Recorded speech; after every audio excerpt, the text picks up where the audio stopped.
Sir, these seats are reserved for the presenters. You need to move. There are plenty of open seats in the bleachers, right over there. Stand up and move to another chair now, or we will use force. I am a parent, and I am here to celebrate with my daughter. They told a black Navy SEAL to move from his own daughter's graduation. But what they didn't know was that the silence sitting in that third row had survived more wars than they could ever imagine. And when 6 SEALs rose from the crowd, the whole room learned what real respect sounds like when it don't need words. This ain't just a story about pride. It's about power that don't shout, it stands. So if you believe real strength speaks in silence, hit that subscribe, tap like, and turn on your notifications. Because this right here would open you eyes. Sometimes, life don't test your strength on the battlefield. Sometimes, it tests you right where you're supposed to feel safe. In front of the whole world. In a place that's supposed to honor your child. It's graduation day at Jefferson High, down in Huntsville, Alabama. The sun was burning bright like it had something to prove, bouncing off chrome cars and baby blue balloons. The parking lot overflowed with laughter, perfumes, and paper signs that said, "We made it." But one man wasn't there to be seen. He was there to keep a promise. Commander Elijah K., retired Navy SEAL, a man built from silence, steel, and prayer. He pulled up slow in a black Chevy Tahoe, engine humming like it remembered war. When he stepped out, heads turned, not because of what he said, but because of what he didn't have to. That white Navy dress uniform, pressed like the morning of battle. Boots shined till the sunlight bowed to them, and medals, each one whispering a story nobody in that parking lot could ever imagine. Elijah wasn't there for applause. He was there for his daughter, Jasmine, his pride, his peace, the one thing he'd promised his late wife he'd never miss. He reached into his jacket, pulled out an old photograph, edges curled, colors faded. Alana, smiling wide, holding baby Jasmine on her hip. Her laughter almost echoed from the paper. Elijah stared at it for a long moment. Then he whispered, "I told you, baby, I wouldn't miss this one." He slipped it back into his breast pocket, close to his heart, and started that slow, deliberate walk toward the gymnasium doors. Every step heavy with meaning. Every step echoing memories of sand, gunfire, and long nights staring into nothing. Sound, crowd noise swells, folding chairs scrape, a kid yells mom, laughter fades into low chatter. Inside the gym, everything was chaos and joy. Silver balloons, red gowns, camera flashes, the smell of popcorn mixed with floor wax. It was America's promise. In one noisy room, Elijah handed his printed ticket to a volunteer, young man, maybe 19. Clipboard in one hand, headset in the other. The boy squinted, read the name, and said, "Third row left side, family seating, sir." Elijah nodded once. Appreciated. That was all. As he walked down the aisle, some folks smiled politely. Others stared a little too long. One woman whispered something to her husband, her eyes sliding over his uniform like she was afraid to look too long, but too curious not to. Elijah didn't break stride, didn't blink. He'd been a black man in uniform long enough to understand the looks. The ones that said thank you with their lips, but you don't belong here with their eyes. He found his seat, third row left side, family section. He sat down slow, spine straight, chin high, still as stone, the kind of stillness that made noise without sound. Then he saw her. Jasmine came, 18 years old, honor cords glistening, standing proud in that crimson gown. Her curls bounced with each breath, her smile steady. Where her eyes found her father's, she beamed. Elijah didn't wave, didn't smile big. He just nodded slow and sure. Because when you've been through what he's been through, sometimes the smallest gestures carry the loudest love. The music started. Musical note pomp and circumstance filled the gym. Everyone rose. Hands went to hearts. The national anthem followed. Elijah didn't move, didn't sing, didn't blink, because his whole existence, his silence, his posture, his scars, was already a salute. But when the anthem ended, the piece ended with it. 2 men started walking down the aisle, uniformed, but not the kind that men honor. Black polos, cargo pants, radios at their hips, private security, badges red, all secure services. One was short, wide, angry looking, the other tall, thin, and chewing gum like he was bored of his own authority. They weren't there for celebration. They were hunting something, and their eyes locked straight on Elijah Kane. Elijah saw them coming before they reached him. Didn't flinch, didn't breathe different, didn't blink, just watched. Because Navy SEALs don't panic when trouble walks their way. They calculate. The shorter one stopped right beside him and bent down. Voice low, "Sir, I'm gonna need you to come with us." Elijah turned his head slightly. "Is there a problem?" The tall one cut in, gum popping. "This section's for family of graduating students." Elijah reached inside his jacket, pulled out his printed ticket, held it steady. "Third row, left side. Family seating. Just like it says." The shorter one didn't even look. He just said, "It's full now." Elijah's jaw flexed. It was full when I sat down, too. Now the people nearby were watching, pretending not to. A white-haired woman, 2 rows up, leaned closer to her husband and whispered, "You see this?" Phones began to lift quietly, cameras tilting just enough to catch what was unfolding. The tension in the air turned thick enough to taste. Elijah stayed still. The short guard leaned closer. "Sir, we don't want no trouble. Just move to the back." Elijah turned his head, slow, measured. "I didn't drive 9 hours to watch my daughter from the back of the room." The man blinked. Something in Elijah's tone made his confidence stumble. The tall one tried again. "Look, let's just keep it smooth. No reason to make a scene." Elijah's voice came out like steady thunder. "Son, I've seen real scenes. This ain't one of them." Then came the silence. That charged kind, the kind that says, "Something's." 2 men started walking down the aisle. Uniformed, but not the kind that men honor. Black polos, cargo pants, radios at their hips. Private security, badges red, all secure services. One was short, wide, angry looking, the other tall, thin, and chewing gum like he was bored of his own authority. They weren't there for celebration. They were hunting something, and their eyes locked straight on Elijah Kane. Elijah saw them coming before they reached him. Didn't flinch, didn't breathe different, didn't blink, just watched. Because Navy SEALs don't panic when trouble walks their way. They calculate. The shorter one stopped right beside him and bent down. Voice low, "Sir, I'm gonna need you to come with us." Elijah turned his head slightly. "Is there a problem?" The tall one cut in, gum popping. "This section's for family of graduating students." Elijah reached inside his jacket, pulled out his printed ticket, held it steady. "Third row, left side. Family seating. Just like it says."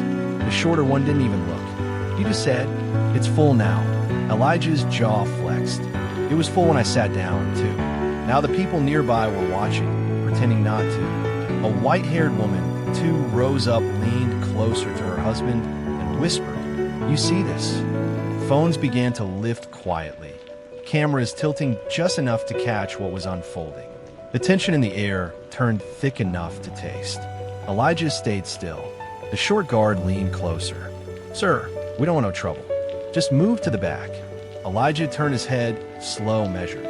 "I didn't drive 9 hours to watch my daughter from the back of the room." The man blinked. Something in Elijah's tone made his confidence stumble. The tall one tried again. "Look, let's just keep it smooth. No reason to make a scene." Elijah's voice came out like steady thunder. "Son, I've seen real scenes. This ain't one of them." Then came the silence. That charged kind, the kind that says, "Something's about to shift." A woman behind him whispered, "Don't let them move you, sir." He nodded once, didn't turn around, didn't need to. The short guard straightened up, tapping his radio. "You can do this the easy way or the hard way." Elijah's voice didn't change. "You don't have a way hard enough." And right then, the gym door at the far end creaked open. 6 men walked in. No uniforms, no medals, no noise. But every one of them moved like shadow and precision. Not together, but connected, taking different seats around the gym, eyes scanning, posture steady. To the crowd, they were just strangers. But Elijah knew better. These weren't strangers.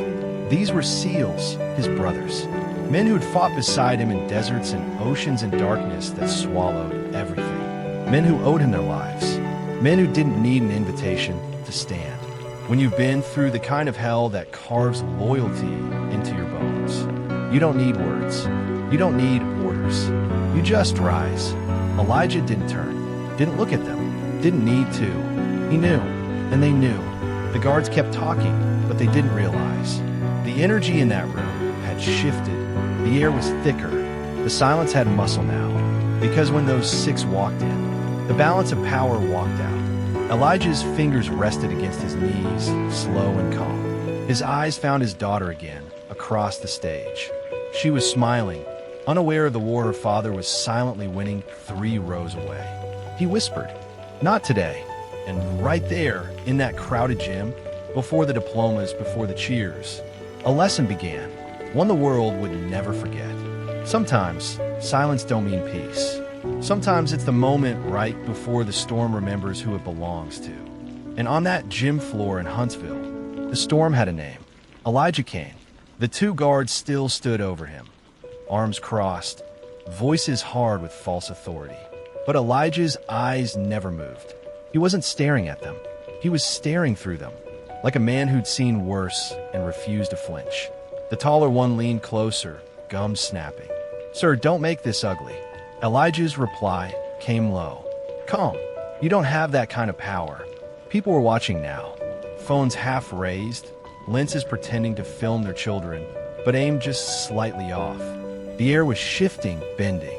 A mother whispered to her teenage son, "Stay quiet, baby." But even her voice trembled with something she didn't understand. Because what was happening wasn't just an argument. It was history replaying itself in real time. Then the first man stood, far in the back, by the bleachers. A tall figure in a gray coat rose without saying a word. His face, calm, composed, sharp like stone shaped by war. Creed Mercer, former SEAL, retired. Elijah's old second in command. He didn't speak right away, just crossed his arms, eyes fixed on the guards. Then another stood, a dark-skinned man with a thick beard and a quiet stance that screamed danger. Then a third, then a fourth. By the time the 5th and 6th stood, the crowd had gone nearly silent. No one was clapping. No one was laughing. The only sound was the hum of the air conditioning and the slow creak of the folding chairs.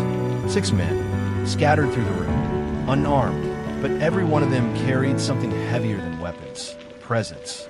The shorter guard finally noticed the shift. He looked around, uneasy. "What is this?" he muttered. Creed took a slow step forward, his voice deep, calm, and dangerous. "Question is, why are you bothering this man?" The tall guard straightened. "Sir, this doesn't concern you." Creed didn't blink. "It does now." His tone didn't rise. It dropped, the kind of drop that makes a room hold its breath. "Sir, I said we've got this under control," the guard snapped back. Creed's lips barely moved. "You really don't." Elijah's mind drifted. For a brief second, he wasn't in that gym. He was 15 years back, Kandahar, Afghanistan. The desert heat was brutal, the air thick with smoke. An explosion had flipped their convoy upside down. Metal screaming, sand burning, men shouting through static. Elijah, then Commander Kane, had crawled through fire to pull Creed out from under a collapsed Humvee. Bullets slicing the dirt inches from his face. His body burned, but his focus never wavered. He remembered Creed's voice that day, broken, bloodied, whispering, "Why are you coming back for me?" Elijah had gritted his teeth through pain and said, "Because I don't leave my own behind." That moment carved something eternal between them. A code written not on paper, but in loyalty. Now, years later, Creed stood there again, this time to return the promise. The short guard's voice cracked. "Sir, if you don't sit down." Creed took another step forward. "No, you will." The man froze. The gym, completely silent. Even the principal, standing by the stage, didn't move. Elijah remained seated, hands still, eyes forward. He didn't need to intervene. His brothers already understood the assignment. Across the gym, Jasmine stood in her graduation line, watching from between the shoulders of 2 classmates. Her smile had faded. Her heart raced. She couldn't hear every word, but she could see the tension. The guards, her father, the way he stayed still like he was carved out of campfire. That was the same look he had when he used a trainer to focus her breathing before a big track meet. Control the storm, he would tell her. Don't let the storm control you. Now, she was watching him do exactly that. The tall guard took half a step back, but pride is a dangerous thing. He barked again, louder this time. You're causing scenes, sir. Elijah's voice came low and final. You started one. The short one moved closer, jaw tight, voice trembling with false courage. You think that uniform means you can do whatever you want. That was it. You could feel it, like the room inhaled and forgot how to exhale. Creed didn't shout. He didn't threaten. He just spoke one line. Touch him, and you'll answer to all of us. Every SEAL in that gym took a single, silent step forward. Not coordinated, not rehearsed, just instinct. A ripple went through the crowd. Mothers clutching purses, kids whispering, teachers frozen mid-sentence. The guards' faces drained of color. Even the principal whispered something to the assistant nearby, her hand trembling over her walkie. Creed's eyes never left the guards. You've embarrassed yourselves enough. Walk away, the tall one stammered. Sir, you can't. Creed's voice hardened, sharp as glass. You don't tell a SEAL what he can't do. And right there, the gym snapped into perfect silence. Elijah finally looked up, not to speak, just to meet Creed's eyes. One nod, that was all. The same nod he gave 15 years ago in the desert after the dust cleared. And Creed understood. The mission was done. The principal finally reached the aisle, whispering urgently to the guards. Whatever she said was quiet, but it was enough. They stepped back, then turned, and walked out, heads low, hearts racing, shame trailing behind them like smoke. The tension didn't leave immediately. It hovered, heavy and holy. Because what had just happened wasn't about security. It wasn't about rules. It was about respect. As the doors closed behind the guards, applause began. Quiet at first, then stronger, louder. Not wild cheering, not celebration, but recognition. Parents clapped. Students looked at Elijah with something new in their eyes. Something that sounded like, "We see you." That's the thing about real strength. It don't yell. It don't shove. It don't need to prove itself. It just stands and lets the world realize what it almost forgot. Creed took his seat again. The others followed. No words, no high fives, just silence. Because they knew the war wasn't the point. The peace was. Elijah stayed seated, eyes back on the stage. Like nothing happened. Like he hadn't just stared down disrespect with dignity, so sharp it cut the air itself. But inside, his pulse thudded like distant thunder. Not from anger, but from restraint. Across the gym, Jasmine's line began to move forward again. Her hand shook, but her heart stood tall. She wasn't just walking toward a diploma anymore. She was walking toward legacy. Because when the world tried to shrink her father, he didn't rise in rage. He rose in stillness. And 6 silent warriors rose with him. Sometimes the loudest sound in the room is the one you don't hear. And that day, 6 Navy SEALs didn't speak a word, but their silence shook the world. Sometimes it ain't the noise that moves a room. It's the silence that comes after. The silence that demands respect. And don't ask for permission to get it. That's the silence that now owned Jefferson High. The 2 guards were gone. The tension was gone. But the eyes, they were still there. Hundreds of them, locked on the man who never stood up. It somehow made the whole room rise to meet him. Commander Elijah Kane sat there, still as the anchor of an old ship. Calm, composed, unmoved. He wasn't thinking about himself anymore. He was thinking about her. The reason he came, the reason he fought, the reason he refused to move. His daughter, Jasmine, on stage. The principal tried to restart the ceremony. Her voice trembled slightly through the mic. All right, thank you, everyone. Let's continue celebrating our amazing graduates. The crowd responded, polite but distant. Everyone was still recovering from what they had just seen, because nobody could unsee it. From the lineup of students, Jasmine glanced out at her father again. Her eyes glistened, her body still. Her classmates whispered beside her, "Is that your dad?" She didn't answer. Didn't have to. The entire gym already knew. She remembered mornings when he'd wake her up before sunrise. Not for school, but for discipline. 5 a.m. jogs, ice-cold showers, Because life ain't waiting on you, Jazz, he'd say. You prepare for it before it arrives. Now she understood what he meant. The music resumed. Graduates' names echoed through the mic. One by one, they crossed the stage. Families clapped, cheered, snapped photos.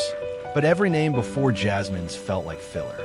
Everyone in that room, every camera, every eye, was waiting for one name. Elijah's hands rested on his knees. He didn't clap, didn't blink, didn't move. He was focused, breathing steady, just waiting for that moment. Camera pans to Jasmine's row. She was next. Her heart thundered. Her hands trembled, clutching her name, card tight enough to crease it. The announcer cleared her throat, looked down, and said, "Next." Jasmine Alana came. And just like that, time stopped. Sometimes a name ain't just a name. Sometimes it's a prayer that survived storms.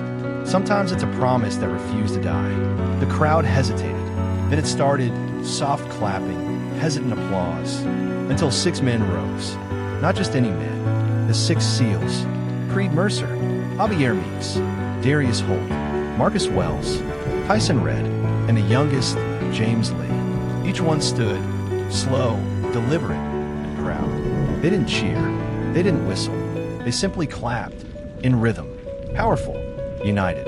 Their palms echoed through the gym like drums from another lifetime. The crowd followed, slowly, then all at once. Parents, students, teachers, everyone was on their feet. Jasmine stepped onto the stage, back straight, chin high. Every step she took was soaked in power. Not loud power, earned power. She looked out into that sea of faces and found him, her father. He was still seated, still calm, but his eyes said everything. Love, pride, peace, and something else, something heavier. That unspoken, I kept my promise. She blinked hard, swallowed back the emotion, and walked toward the principal.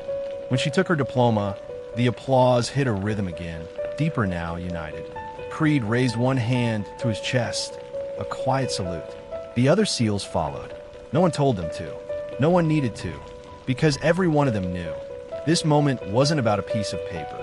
It was about legacy. You could feel it, the room shifting. That girl didn't just walk a stage. She walked across her father's scars, her mother's prayers, and 1,000 silent battles that nobody ever saw. And the world stood up for it. When Jasmine turned toward the crowd, tears rimmed her eyes, but her smile didn't break. She lifted her diploma slightly in the air, not to show off, but to honor. Elijah exhaled quietly. His jaw tightened, his chest rose once. And for the first time that day, his lips curved into a small, gentle smile. That was his salute to her. The principal said, "Congratulations, Jasmine." And Jasmine replied softly into the mic. For my mom and for my dad. The crowd erupted. The SEALs clapped harder. And for the first time that day, Elijah closed his eyes. Because the promise he made years ago was finally complete. Some moments break you, others rebuild you. This one did both. When she left the stage, Jasmine's classmates hugged her. The tension that hung over the gym was gone now, replaced by reverence. Every name that came after hers walked through that moment like sacred ground. Because what happened in that room wasn't just a graduation. It was a lesson in dignity. And a lesson wasn't taught by words. It was written by silence. By the time the ceremony ended, the sun was sinking low, and that Alabama sky had turned the color of memory. The crowd spilled into the parking lot. Families laughing, hugging, taking photos by the flagpole. But for Elijah Kane, the world felt quiet.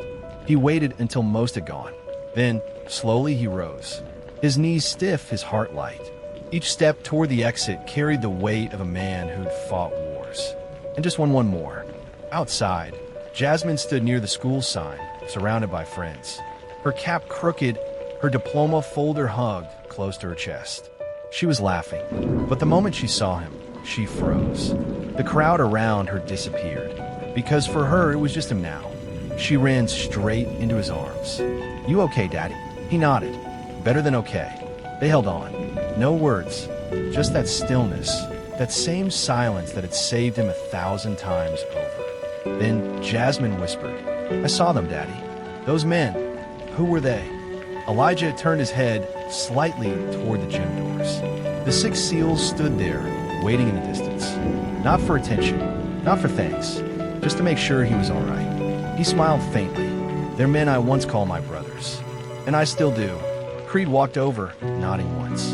Good to see you standing tall, Commander. Elijah replied, always, brother. Then Creed turned to Jasmine, smiling gently. Your father once dragged me through hell to get me home. Today was my turn. She smiled back, tears slipping free. Thank you. Creed shook his head. Don't thank me, sweetheart. Thank the man who taught us what loyalty really means. Camera slowly pans as the SEALs walk away, silent, fading into the sunset. Elijah and Jasmine watch them go, shoulder to shoulder, father and daughter, 2 different generations of the same kind of strength. She finally said, I thought you were going to stand up when they told you to move. Elijah chuckled low. I did stand up, baby, just not the way they expected. She tilted her head, confused. He smiled. Sometimes standing tall don't mean getting on your feet. Sometimes it means staying seated when the world's trying to make you forget who you are. They reached the black Tahoe. Elijah opened the passenger door for her, then paused. From his jacket, he pulled out that same old photo. Alana, smiling with baby Jasmine. He handed it to her. Your mom's been with us all day. Jasmine pressed it against her chest, whispering. She would have been proud. Elijah looked at her, eyes soft. She already is. They climbed into the car, engine humming, the sound of laughter and cameras fading behind them. Jasmine turned to him. Daddy, yeah. You didn't say a word back there. What?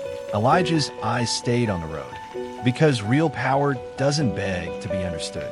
And a man who knows who he is don't need to shout to prove it. See, strength ain't always loud. It ain't always fists or fire. Sometimes it's sitting still and letting the truth stand for you. That's what Elijah Kane did. That's what those 6 men did. And that's the lesson Jasmine would carry for the rest of her life. As they drove off, the sky burned orange and gold. The world looked peaceful for once. And in the quiet hum of the car, Elijah smiled. Because his daughter didn't just walk across that stage. She walked straight into her power. Some battles don't leave scars. They leave lessons. And some heroes don't shout their victories. They whisper them in silence that never dies. Sometimes, life won't test how loud you can roar. It'll test how still you can stand when the world's trying to move you. Elijah, Kane didn't fight that day with fists. He fought with dignity. And when 6 brothers rose in silence behind him, they reminded everyone watching, respect ain't something you demand, it's something you earn. Because real power don't shout. It don't threaten. It don't explain. It just stands. So if this story touched your heart, if it reminded you that strength can be silent and still be unstoppable, hit that like, drop a comment on what moment hit you the hardest, and subscribe to this channel for more stories that speak to the soul. And remember, every battle don't need noise. Sometimes silence is the loudest victory of all.